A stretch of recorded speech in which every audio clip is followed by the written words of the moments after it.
Hi, everybody. My name's Roberto Scarlato, and I'm here to tell you a story. I just wanted to thank Andrea M's Senna for doing this Voices of Calm. I think it's really much needed, and I'm happy that she allowed me to participate in it. Today, I'm going to be reading a story that's near and dear to my heart. It's called Peter Pan, and it's by J.M. Barrie. And I think it tells us that even though sometimes we grow up or we have to be the adult in the room, um, we can also still find the kid in ourselves and to never stop being a kid. And so this is a story not just for the parents, but for the kids. So if you want to gather them all into the room while I get set up here, I'm going to be reading the first chapter of Peter Pan. Uh, just wanted to say, I think books are really important, and I think that storytelling in general is very important, especially today. Um, how I got interested in books is my parents, whenever I was bad, they grounded me to my room. And when I asked them, what am I going to do with all my time? They said, you can read. That's the only thing that you could do. You can read. So fast forward 30 years later, and I'm still reading, and I'm happy to be breathing life into these stories. So before I get started reading, I just want to tell you that I will be doing voices. So this will be a first. Usually when I'm in front of the microphone, you don't see me making the faces when I do voices, but now you will. So just wanted to tell you that. All right, so everybody gather around, and here we go. Peter Pan by J.M. Barrie. Chapter 1. Peter Breaks Through. All children, except one, grow up. They soon know that they will grow up. And the way Wendy knew was this. One day, when she was 2 years old, she was playing in a garden, and she plucked another flower and ran with it to her mother. I suppose she must have looked rather delightful, for Mrs. Darling put her hand to her heart and cried, "Oh, why can't you remain like this forever?" This was all that passed between them on the subject, but henceforth Wendy knew that she must grow up. You always know after you are two. Two is the beginning of the end. Of course they lived at 14, and until Wendy came her mother was the chief one. She was a lovely lady, with a romantic mind and such a sweet mocking mouth. Her romantic mind was like the tiny boxes, one within the other, that come from the puzzling East. However many you discover there is always one more. And her sweet mocking mouth had one kiss on it that Wendy could never get, though there it was, perfectly conspicuous in the right-hand corner. The way Mr. Darling won her was this. The many gentlemen who had been boys when she was a girl discovered simultaneously that they loved her, and they all ran to her house to propose to her except Mr. Darling, who took a cab and nipped in first, and so he got her.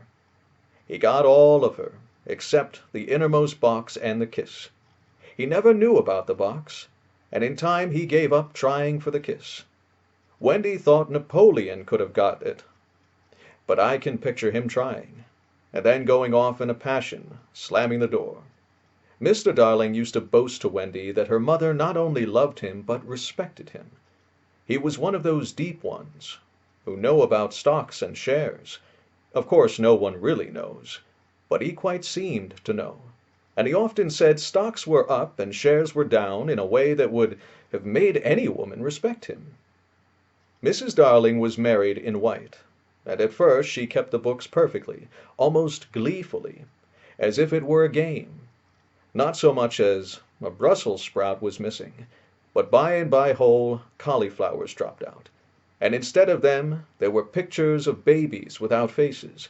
She drew them when she should have been totting up. They were Mrs. Darling's guesses. Wendy came first, then John, then Michael. For a week or two after Wendy came it was doubtful whether they would be able to keep her. as she was another mouth to feed.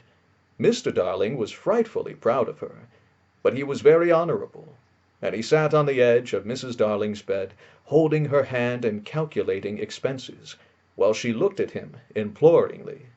She wanted to risk it, come what might, but that was not his way. His way was with a pencil and a piece of paper, and if she confused him with suggestions, he had to begin at the beginning again. "Now don't interrupt me," he would beg of her. "I have £1.17 here, and 2 and 6 at the office. I can cut off my coffee at the office, say 10 shillings, make 2 9 and 6, with your 18, and 3 makes 3 9 7, with 5 naught in my checkbook makes 8 9 7. Who is that moving? 8 9 7 dot and carry 7. Don't speak, my own. And the pound you lent to that man who came to the door. Quiet, child. Dot and carry, child. There, you've done it. Did I say 997? Yes, I said 997. The question is, can we try it for a year on 997? Of course we can, George, she cried. But she was prejudiced in Wendy's favor, and he was really the grander character of the two. Remember Mumps? He warned her almost threateningly, and off he went again.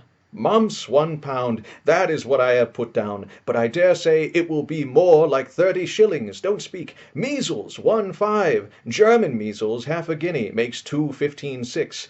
Don't waggle your finger. Whooping cough, say 15 shillings. And so on it went. And it added up differently each time. But at last Wendy just got through, with mumps reduced to 12 6, and the 2 kinds of measles treated as one. There was the same excitement over John, and Michael had even a narrower squeak. But both were kept, and soon you might have seen the 3 of them going in a row to Miss Folsom's kindergarten school, accompanied by their nurse. Mrs. Darling loved to have everything just so, and Mr. Darling had a passion for being exactly like his neighbors. So, of course, they had a nurse. As they were poor, owing to the amount of milk the children drank, this nurse was a prim Newfoundland dog called Nana, who had belonged to no one in particular until the Darlings engaged her.